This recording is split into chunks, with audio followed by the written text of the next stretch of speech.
What up, YouTube? It's your boy, Danny Llanos here.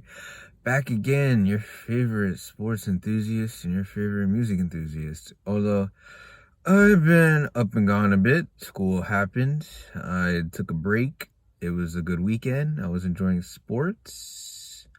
I was enjoying a bunch of other things, watching some shows, etc., etc. It was a nice detox. And also, I was trying to experiment with some stuff in terms of YouTube related things that I never got to because I needed to focus on my grad school application that needed to get done. So that's still in the process. I'm almost done with it. I got my letters of recommendation, filled up all the necessary paperwork. I'm working on my essay. After that, I could just submit my application. So with that out of the way, I can go back to YouTube. That's why I decided to make this video. I missed a lot of stuff. I missed March Madness, ironically enough. I have my own reasons for that. And I did say I was going to get into Champions League. And lo and behold, I'm very happy because I had free time today and I actually got to watch this game.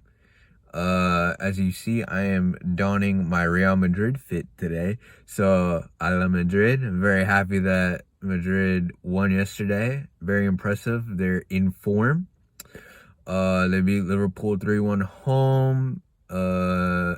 I'll get to today's games. I'm quickly breeze by this. Madrid had a really good game. They won 3-1. Vinicius scored 2. Marco Asensio scored the other goal. Mo Salah scored an away goal for Liverpool. So if Liverpool to win 2-0 at Anfield, they would qualify to the semis.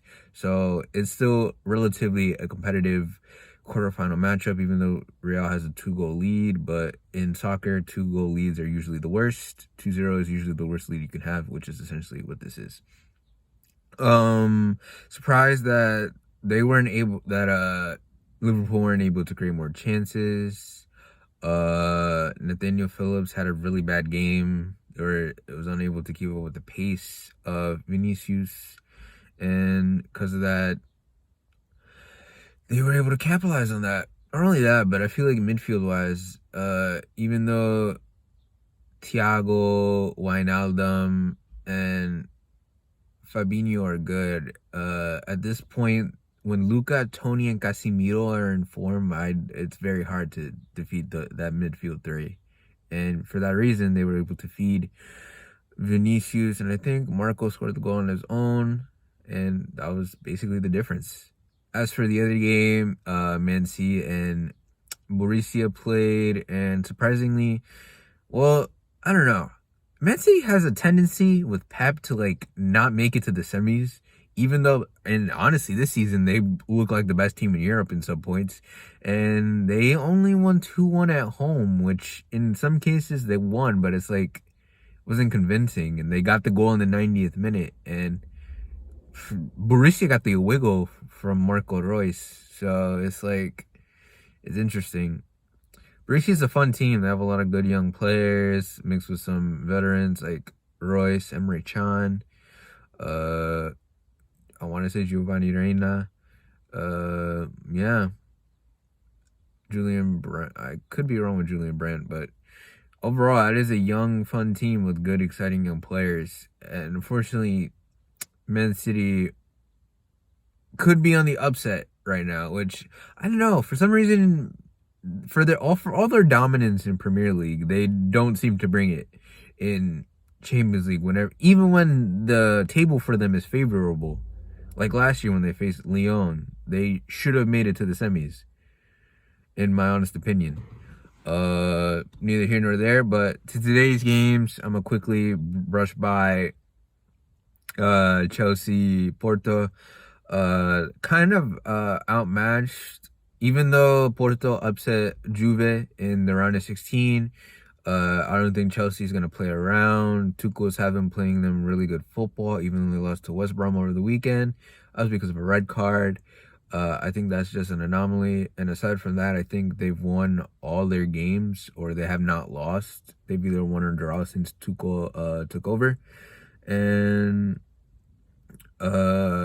Mason Mount and Ben Chilwell scored the goals. I think it was 2-0. They played in Spain because of COVID. I don't think Portugal allowed them to play. I'm pretty sure. I'm not sure. Yeah, I'm pretty sure that was the case.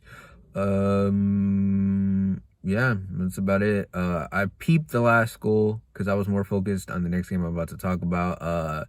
Unfortunately, Jesus Corona was defending for some odd reason, and he deflected the ball. And on the left wing, Ben Chilwell gets a bunny. He dribbles it up, passes the goalkeeper, and then just nets the empty net goal. It's simple as that. And it's looking like Chelsea's going to make it to the semis, but anything is possible. Like I've seen the past couple years, it's not that heavyweights always winning. Speaking about heavyweights, honestly, the most loaded matchup in the quarterfinals, a rematch of last year's final in the quarterfinals between PSG and Bayern Munich, and PSG won 3-2 away. They capitalized with Lewandowski being injured or COVID regulate. I'm not sure if he's injured or not, or if it's because of COVID. It's one of the two. He did not play today, so Choupo-Moting got the start, and PSG was off and running. Bayern were unable to keep up with the pace. Mbappe, they hit him in the mouth. Mbappe scored within 3 minutes. Neymar to Mbappe. Just like that, 1-0. Neuer got beat on his own post, etc., etc. And then I would say like at the 27th or 28th minute, Marquinhos scored. It was off a set piece. The ball got deflected back out. They passed it back out. Neymar got the ball. He gave a great cross, and Marquinhos was able to, with a great run, beat the line. And with that, they were up 2-0 with an away goal. After that, however, the game opened up for Bayern after Marquinhos had to be pulled. He got injured, and they put in Ander Herrera to make up for that. I think what they did is I don't know how the backs work, but I think Danilo and Kimpembe were the new center back pairing, and Dagba, and I'm not sure who the right or left back is. But I'm pretty sure they put in Under to make up for that mistake, to plug that hole. And unfortunately, he was not able to do so. And Danilo mismarked Choupo-Moting, and because of that, Benjamin Pavard delivered a beautiful cross. They were caught flat-footed. There were no marking on Choupo-Moting, and he got a free header in the box, and they scored. And Bayern was able to come back at half. And they also made some changes to gain some speed. They took out Boateng. They took out Nicolas Sula for Boateng. I think that one's more of an injury, but they took out Goretzka for Alphonso Davies. And after that, I feel like those changes helped Bayern. The Davies one change helped Bayern because they needed the speed and they needed more in an attacking sense. So that change worked out well. In the second half, Bayern kept attacking, kept trying to create chances. But in terms of goalkeeper performance was also key today. Keylor Navas had a great performance today, a lot of saves. Unfortunately, Bayern were able to break through. Thomas Muller scored following a set piece with a cross from Joshua Kimmich. He gave the cross, and Muller scored a header. So it was tied 2-2.